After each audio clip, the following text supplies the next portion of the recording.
Hallo und herzlich willkommen auf meinem Kanal Ride On with Friends. Mein Name ist Jürgen und es freut mich, dass ihr wieder eingeschaltet habt. Die letzten Tage sind sehr viele Anfragen zu CarboRide und Apple CarPlay auf dem Motorrad reingekommen. Danke für euer Interesse. Das zeigt mir aber, dass viele von euch noch nicht wissen, welche Potenziale ein Smartphone auf dem Motorrad hat, um euer Fahrerlebnis zu verbessern. Ich nutze Apple CarPlay seit etwa einem Jahr in meinem Auto und bin nun auch begeistert von den Möglichkeiten auf dem Motorrad. Da viele nach den Funktionen von Apple CarPlay gefragt haben, stelle ich euch erst einmal die Einstellungen von Apple CarPlay auf iOS 17, dem aktuellen Betriebssystem von Apple auf dem iPhone vor. Denn Apple CarPlay in Verbindung mit dem CarboRide ist mehr als ein Navigationsgerät. Was das alles kann und wie es funktioniert, seht ihr jetzt.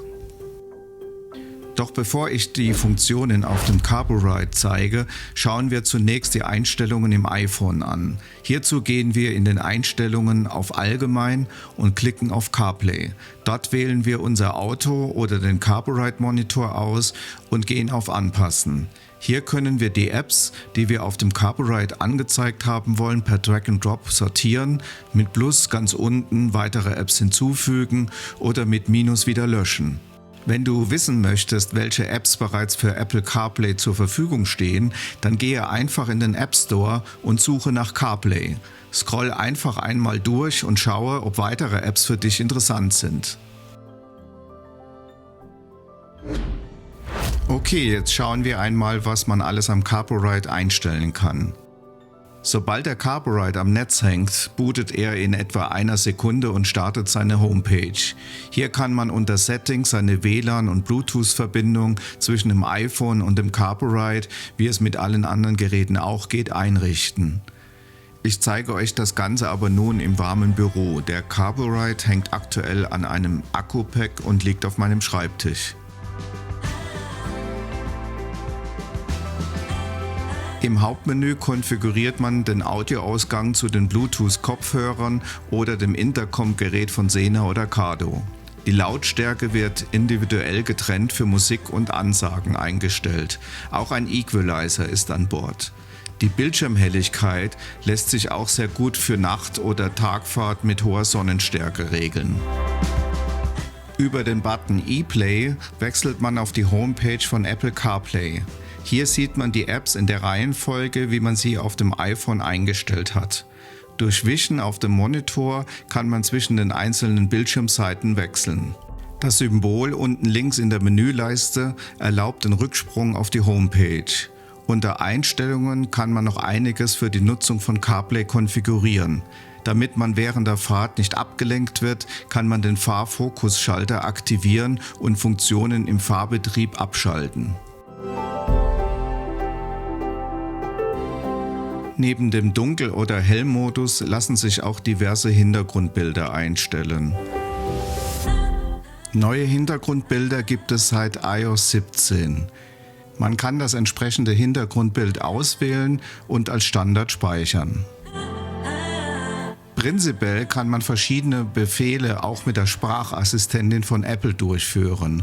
Man kann einstellen, dass zum Beispiel Nachrichten automatisch ohne Bestätigung versendet werden.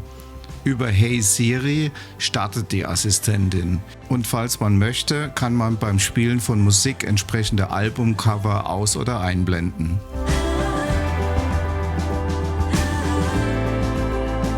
Wie bereits erwähnt, kann man jede Bildschirmseite durch Wischen umblättern und dann seine gewünschte App auswählen. Auf dem Motorrad sollte man während der Fahrt allerdings die Hand am Lenker lassen und sich auf den Verkehr konzentrieren. Deswegen halte ich in der Regel an, um entsprechende Funktionen am Display auszuwählen. Siri macht das hier viel einfacher für uns Motorradfahrer. Man aktiviert die Sprachassistentin einfach durch den Befehl Hey Siri über sein Helmmikro oder indem man lange auf den Dashboard-Knopf links unten drückt. Hier kurz ein paar Beispiele und dann folgt auch ein praktischer Test.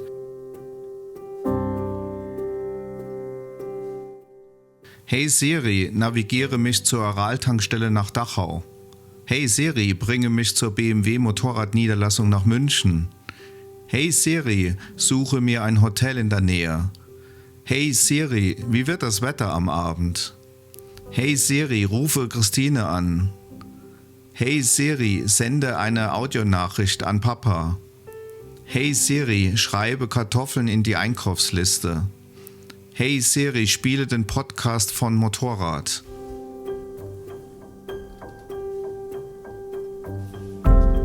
Hey Siri, wie wird das Wetter morgen? Laut Vorhersage wird es bewölkt morgen. Die Tagestemperaturen werden sich um 8 Grad bewegen, mit nächtlichen Tiefstwerten um 2 Grad. Hey Siri, was findet denn am 5. Juli statt? BMW Motorradtage in Garmisch am Ort Garmisch-Partenkirchen-Hausberg ist am 5. Juli 2024 als ganztägiges Ereignis eingetragen.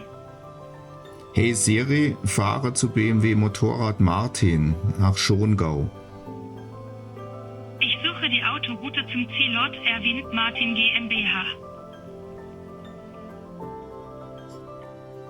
Hey Siri, fahre weiter nach Garmisch-Partenkirchen an den Hausberg. Ich suche die Autoroute zum Zielort Garmisch-Partenkirchen. Hey Siri, starte Musik. Hier ist Musik aus deiner Mediathek.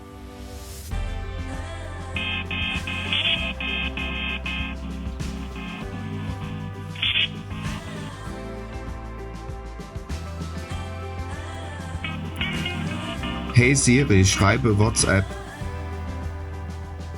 An wen? an Jürgen Meier. Was möchtest du Jürgen Meier sagen?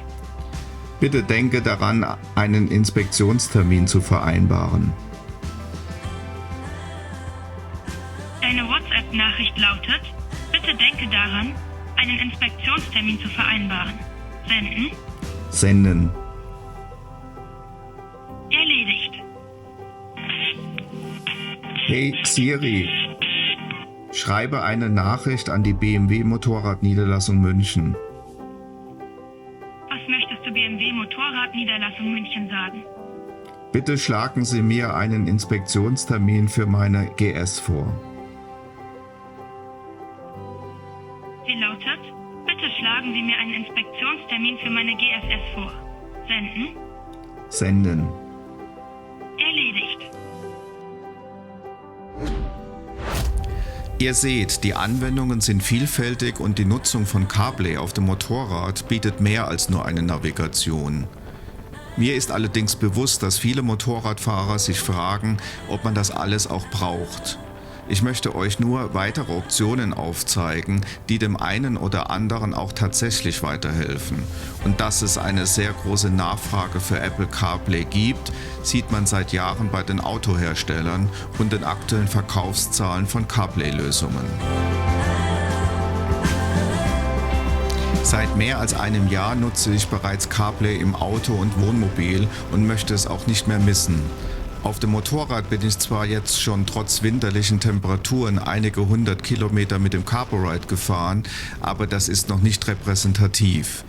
Der Akku des Smartphones hält übrigens problemlos den ganzen Tag durch, wobei ich bei langen Strecken auch in der Regel mit dem Offline-Kartenmaterial der Apps von Kalimoto oder Scenic fahre. Google Maps oder Apple Karten nutze ich hingegen für spontane, ungeplante Motorradtouren, wie ihr gesehen habt. Da Basecamp eine gute Lösung in den letzten Jahren war, ist Basecamp nun aber auch aus Sicht von Garmin tot. Ich werde euch demnächst meinen neuen Workflow zur Planung langer, mehrtägigen Routen mit dem Motorrad zeigen. Also bis dann, euer Jürgen. Ja, das war es schon. Ich hoffe, dass es dir gefallen hat und wenn ja, dann Daumen hoch und abonniere kostenlos den Kanal. Mich freut's und du verpasst keine Folge mehr. Bis zum nächsten Mal, euer Jürgen.